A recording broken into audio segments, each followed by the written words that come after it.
asalaamaaleykum wa rahmatulahi taala wa barakaatu mbokki téléspectateur de la TV Waalo ñu ngi leen nuyu di leen ziar seen mbokk Omar Diop moo ñëw di leen présenté li nga xamante ni mooy la TV Waalo ànd ak seen partenaire bi nga xamante ni mooy la 2SC2P muy la société sénégalaise de colposcopie et de pathologie liée au papillomavirus muy société bi nga xamante ne expert ay professeur ak ay gynécologue ñoo ci nekk di ci liggéey jëm ci xeex bi nga xamante ni moom lay xeex ci wàllu cancer du col. ren nag ñuy amal seen 3e caravane ànd ak la TV Waalo 3e édition caravane bi nag dinañ def les 14 régions du Sénégal dugg ci 40 départements kon nag commencé nañ ko depuis le 22 fi nga xamante ni mooy image yi dinañ leen ko woon léegi mooy Guédiawaye Roi Baudouin waaye dem nañ aussi fi nga xamante mooy Gaspard Camara fi nga xamante ni mooy côté Grand Dakar waaye dem nañ fi nga xamante ni aussi tamit mooy Youssou Mbargane à Rufisque le 23 ñu ngi woon hôpital de Thiaroye dinañ leen woon cérémonie bi nga xamante ni moom lañ fa amale woon muy cérémonie de lancement de la caravane ak fi nga xamante ni mooy hôpital bu Yëmbal muy centre de santé bu Yëmbal waaw tey ñu ngi Thiès incha allah dinañ génn suba dem Joal après continuer dem vers les autres régions incha allah waaye nag comme mooy que ni ngeen ko xamee rek lii dafa nekk caravane boo xamante ni dañuy jëm ci xeex ci li nga xamante ni mooy cancer du col de l'utérus mu nekk feebar boo xamante ni mi ngi ravagé te jigéen ñi dong lay gàllankoor kon nag mbokk yi caravane bi loolu ko tax a jóg éliminer li nga xamante ni mooy cancer du col ba nga xamante ni benn cas dootuñu gis ci Sénégal ngeen ànd ak ci ay expert ñoo xamante ni ñu mën seen ay ànd ak seen ay matériels yu baax yoo xamante ni fa tabarakallahu képp ku ñu gis rek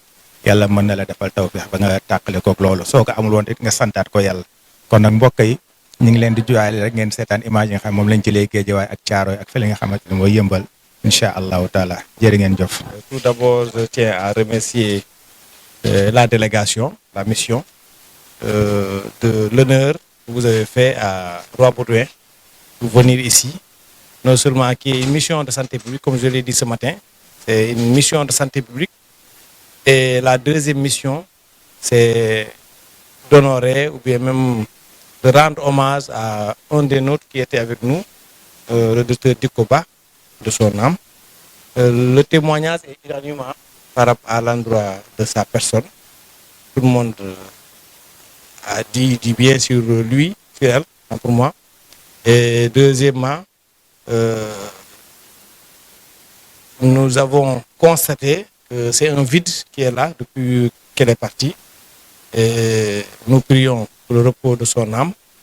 Et vous remercier aussi en tant que collègue pour l'intérêt que vous avez porté à Roi Baudouin. Vous dire que nous sommes honorés et nos portes sont grandement ouvertes pour d'autres délégations, d'autres missions. En tout cas, vous êtes toujours bienvenus, les bienvenus pour pouvoir améliorer les conditions de travail ou bien même dans cette mission de santé publique. En tout cas, un grand merci. Au nom de l'hôpital, je remercie la délégation. Bon, personnellement, c'est vrai que je n'ai pas visité, je ne suis pas venu ce matin pour voir les conditions de travail, mais ce que j'ai constaté quand même, c'est une mission noble. Et ce que j'ai entendu, les retours que j'ai entendus, malheureusement, il n'y a pas eu cette communication qu'il fallait peut-être améliorer par rapport à la communication pour qu'on puisse avoir plus de patients. Vu d'abord Roi Baudouin étant, il y a de l'histoire qui lie Roi Baudouin à la maternité. Si vous vous rappelez bien, on a créé Roi Baudouin pour désengorger les maternités de Dakar, à savoir le Dantec.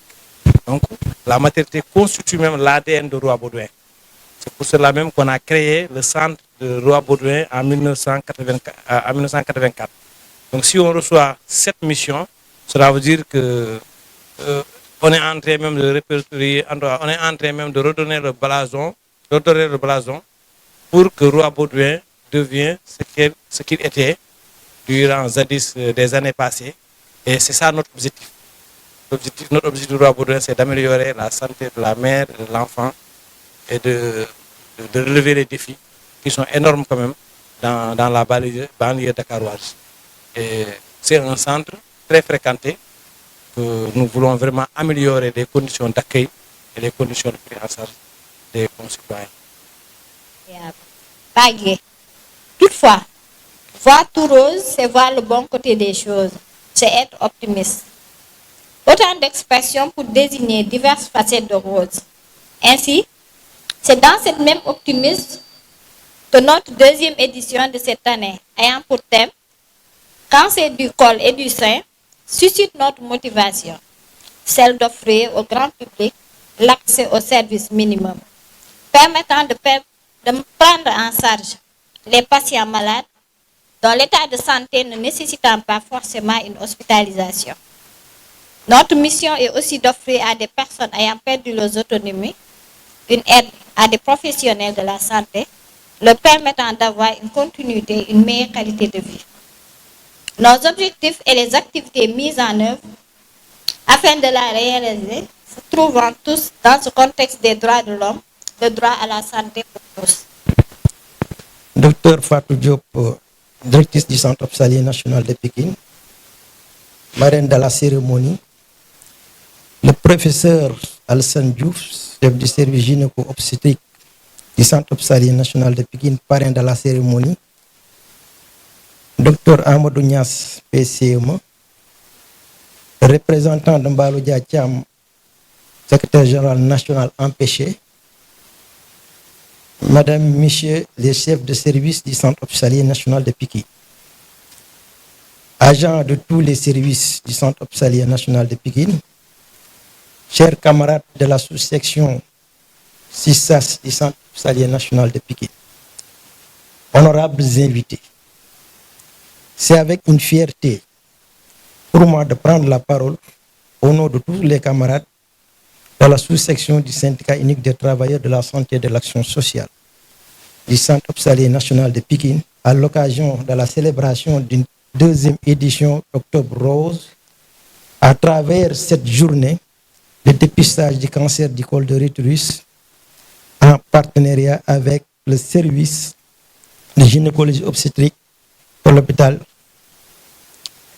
et la Société sénégalaise de colposcopie et de la pathologie. Nous vous adressons nos vifs remerciements à la direction de l'hôpital, à travers la personne de Madame la directrice, Dr Fatou Diop, de nous avoir soutenus pour l'organisation de cette activité. Mais aussi d'avoir marqué de sa présence en tant que marraine. Nos remerciements s'adressent aussi à tous les membres de la comité d'organisation pour l'ensemble des efforts fournis afin que la cérémonie se déroule dans d'excellentes conditions de réussite. Beaucoup, Monsieur Mané, Madame la directrice du Centre hospitalier national de Pékin, Docteur Fatou Diop, Monsieur le professeur Alassane Diouf Hermet, Monsieur Dem, représentant du SUCSAS, Madame Yoni également représentant du SUCSAS, Docteur Anna Diadjo, représentant de la Société sénégalaise de colposcopie et de pathologie liée au coronavirus, Mesdames, Messieurs, honorables invités, en vos titres, grade, qualité, chers époux, nous avons besoin de voir nos données par rapport à la vaccination HPV.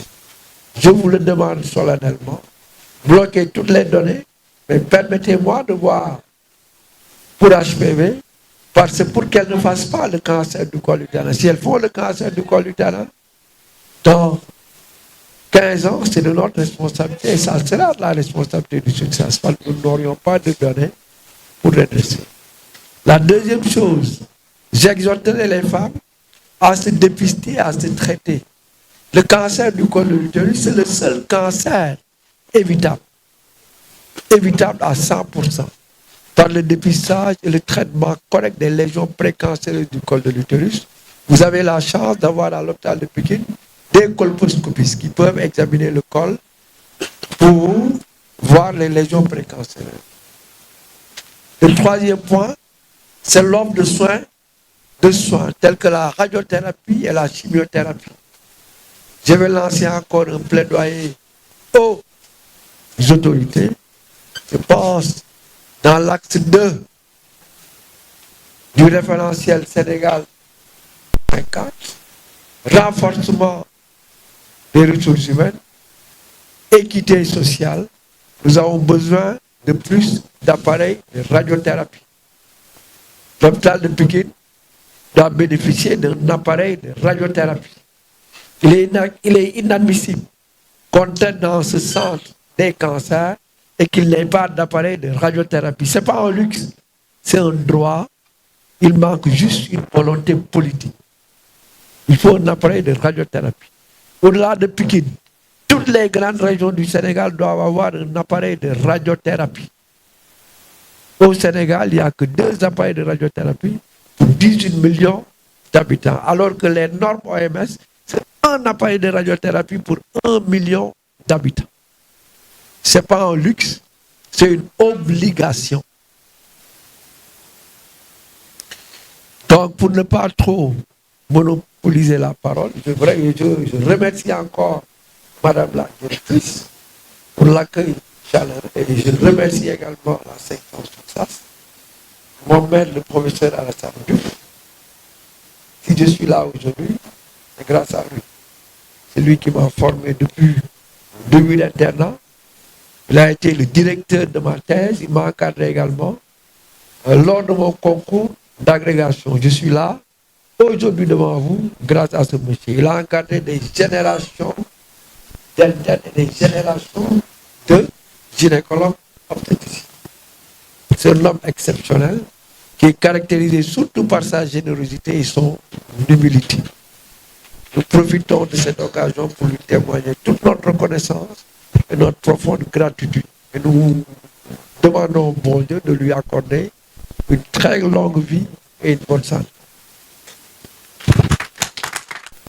Je vais adresser mes salutations à l'ensemble des membres du présidium, particulièrement à Mme Batizo, qui est la directrice de l'hôpital de Pikine et qui est la marraine de cette activité. Mes salutations vont aussi à M. Dem, représentant du CCS, M. Gay, qui est chef du service qualité, le professeur Omar Gassama, chers collègues, amis, professeur Lebeau, et la vaillante Amazon, Sorna Anadia, qui a toute la casquette. Et au-delà donc des membres du président, je voudrais adresser mes salutations à toute l'assistance, notamment à l'association des femmes de l'hôpital de Pikine, donc sur le dépistage de 2 cancers gynécologiques et mammaires qui posent des problèmes de santé publique majeurs. Ça montre qu'au-delà, donc, ils ont compris au-delà de leur rôle de syndicaliste, avec le syndical, le syndicaliste, il a une responsabilité civile, bien même sociétale, et il le marque à travers l'initiative et la mise sur pied de l'organisation de cette activité-là. Je voudrais aussi les remercier d'avoir sur ma modeste personne. Cette activité est importante, d'autant plus importante qu'elle est appuyée par la Société sénégalaise de colposcopie et de pathologie liée au papillomavirus, présenté ici par son éminent président, le professeur Omar Gassama, qui est un peu le pape de la colposcopie et de la lutte contre le cancer du col au Sénégal, mais aussi en Afrique. Il a une aura qui dépasse comme la borne africaine, parce que c'est un expert au niveau international, un collaborateur de premier plan de la Société internationale de colposcopie et de pathologie liée au HPV. Merci beaucoup d'avoir bien voulu appuyer, comme vous l'avez fait l'année dernière, cette activité-là. Je voulais aussi dire combien je suis heureux, comme vous l'avez dit tantôt à travers les mots que vous avez prononcés, heureux que le CCS ait tenu cette activité en dehors du mois d'octobre. Ils n'ont pas été arrêtés par donc, ce calendrier-là. Et comme l'a dit tantôt le professeur Magasin, la lutte contre le cancer du col, le cancer du sein, c'est une activité qui est quotidienne. Et le fait d'avoir tenu cette manifestation après le mois d'octobre montre bien que le problème doit être un combat de tous les jours. Et ça, je crois que c'est un excellent message qui doit être perçu par tout le monde. Du Centre hospitalier national de Pékin.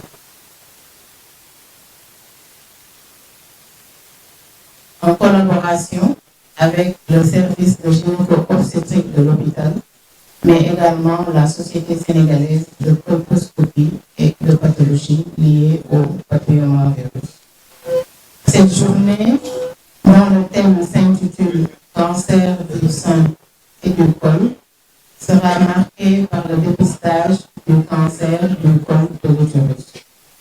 Donc, je profite ainsi de l'opportunité qui m'est offerte pour transmettre mes salutations distinguées à toutes les personnes ici présentes qui ont bien voulu honorer de leur présence cette importante activité malgré les nombreuses contraintes.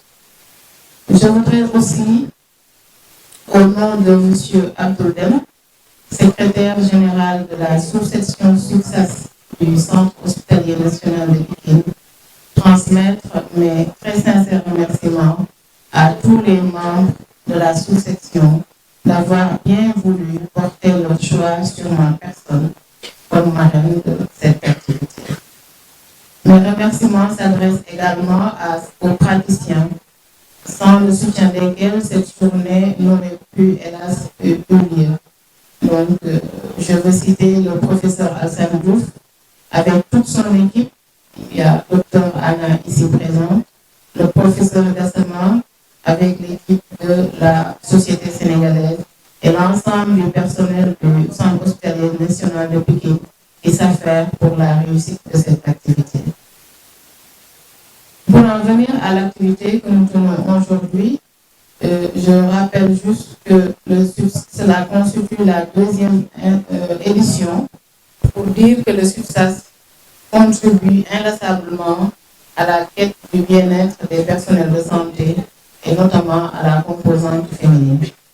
Ceci explique d'ailleurs son implication dans la lutte contre ces fléaux qui sont le cancer du col de l'utérus et le cancer du sein, dont le dépistage précoce, comme l'a dit tout à l'heure le professeur, est la seule issue, est la seule voie de salut.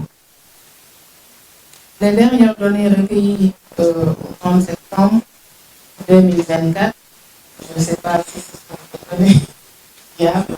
Donc, d'après l'APS, en tout cas, l'agence de presse sénégalaise, nous édifie sur l'ampleur des deux fléaux. Donc, 1312 personnes décèdent chaque année du cancer du col de l'utérus au Sénégal. Et en 2024, 2024 nouveaux cas sont enregistrés par année. Le cancer du sein est le deuxième cancer après le cancer du col de l'utérus, avec 2024 cas, nouveaux cas et 1312 décès chaque année. Donc, je réitère donc mes remerciements pour cette belle initiative de haute portée humanitaire qui permet aux femmes de faire un dépistage précoce et de pouvoir guérir du cancer. Donc merci, je suis Dr Alassane Tall, je suis responsable de la maternité au niveau du centre de santé de Yeumbeul. On est au terme d'une journée de dépistage et de traitement des lésions précancéreuses du cancer du col de l'utérus. Et c'est un satisfecit que nous en tirons. Donc remercier profondément au nom du médecin-chef et au nom de toute la population de Yeumbeul, la Société sénégalaise de colposcopie et de pathologie liées au papillomavirus. Je pense quand même que ce fut une journée intéressante parce qu'après le mois d'octobre, où on a fait beaucoup de dépistage au sein des postes de santé au niveau du centre de santé, toutes les patientes qui ont été référées pour effectuer une colposcopie et bénéficier du traitement des lésions précancéreuses ont été vues aujourd'hui et d'une manière vraiment assez complète, avec tous les services qui étaient offerts de la thermoablation en passant par la biopsie, la LIP et la colposcopie, et bien évidemment. C'est vraiment des mots de remerciement que je souhaite exprimer par rapport à cette journée-là et féliciter encore une fois la société de colposcopie pour le travail acharné qu'elle est en train d'effectuer pour la lutte contre le cancer du col et le cancer du sein. C'est en ces mots quand même que je voudrais, au nom du médecin-chef du district, remercier tous les participants, tous les collègues qui ont bien voulu répondre à notre invitation et vraiment vous donner rendez-vous très vite pour les prochaines étapes de cette caravane. Caravane dans laquelle on participera de manière très très active, Inch'Allah. Je vous remercie. Absolument, le plaidoyer, je pense, c'est surtout pour renforcer la prévention de cette maladie, à travers notamment la vaccination. Donc, insister beaucoup plus pour que nos filles âgées de 9 à 14 ans puissent bénéficier de la vaccination qui est gratuite et qui est par ailleurs le meilleur moyen de prévention du cancer du col. Donc, vraiment, c'est ça le plaidoyer principal. Mais également inciter toutes les femmes, comme le dit ce Kakumono, donc qu'au moins 70% des femmes se fassent dépister et qu'au moins 90% de toutes les femmes dépistées positives puissent bénéficier d'un traitement adéquat. Si on associe ça avec les 90% de vaccination, qui est le référentiel en matière de taux de vaccination, je pense qu'à l'horizon 2030, on pourra fièrement dire que le Sénégal est débarrassé du cancer du col. Je vous remercie.